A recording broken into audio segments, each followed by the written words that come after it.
Good afternoon, class! Ako nga pala si Ma'am Mitchlyn Cornell, Ma'am Mitch for short. Now, let's have a quick review about our past lessons. May hinanda ako na laro at ito ay flashcard. Ma'am Mitch, ano po yung flashcard? May mga babasahin akong mga tanong sa inyo at paunahan sa pagtataas ng kamay kung alam ang sagot. Okay, let's start. First question. Who believed matter could be divided forever without end? Yes, Roslyn? Very good. The answer is Aristotle.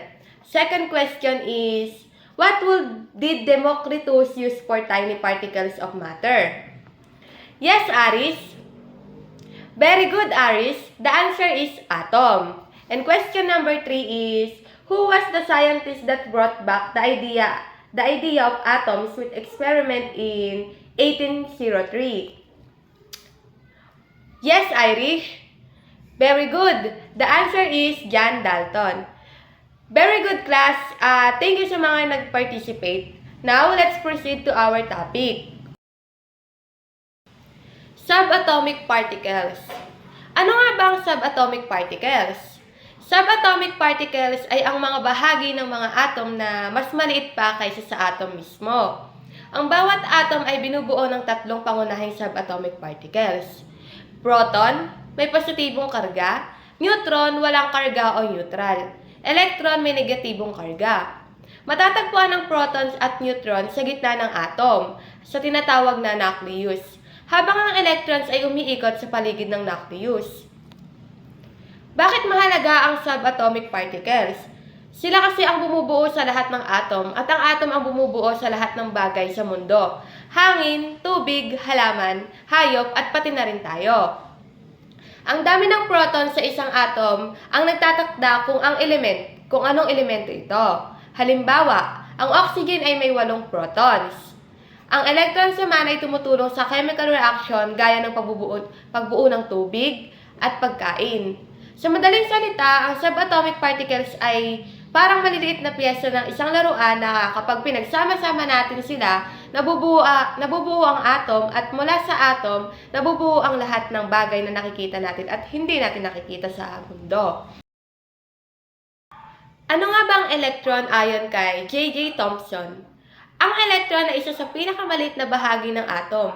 Ito ay may negative charge o negatibong karga. At ito ay responsable sa pagdaloy ng kuryente sa maraming bagay na ginagamit natin sa pang-araw-araw.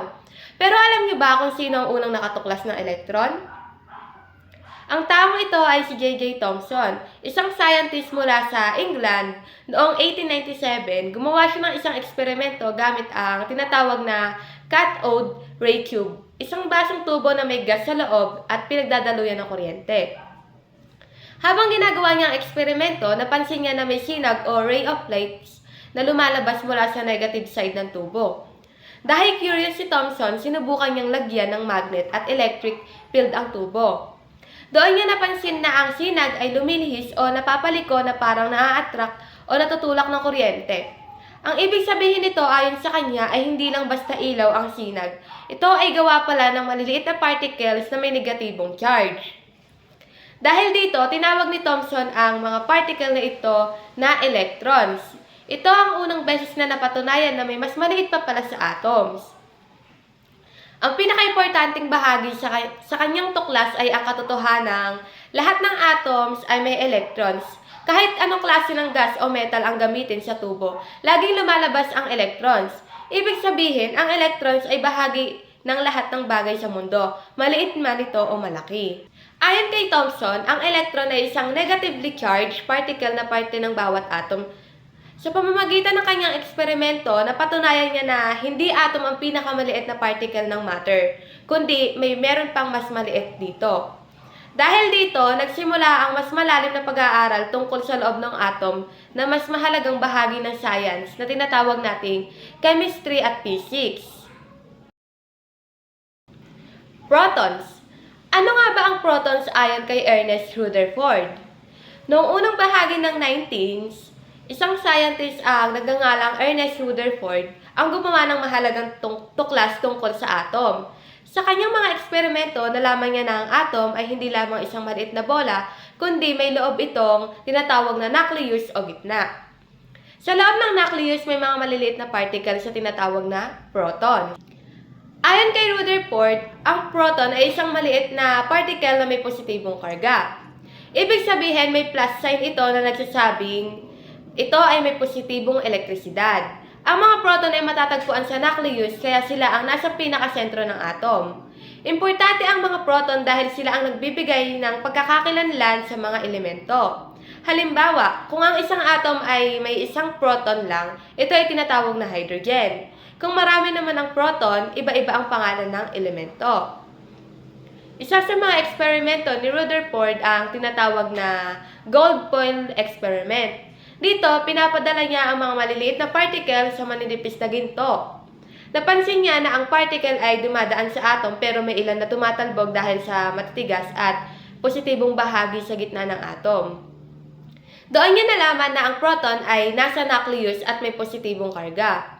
Sa madaling salita, ayon kay Rutherford, ang proton ay isang maliit at may positibong particle na matatagpuan sa gitna ng atom. Ang mga proton ang dahilan kung bakit may pagkakaiba-iba ang mga elemento sa mundo.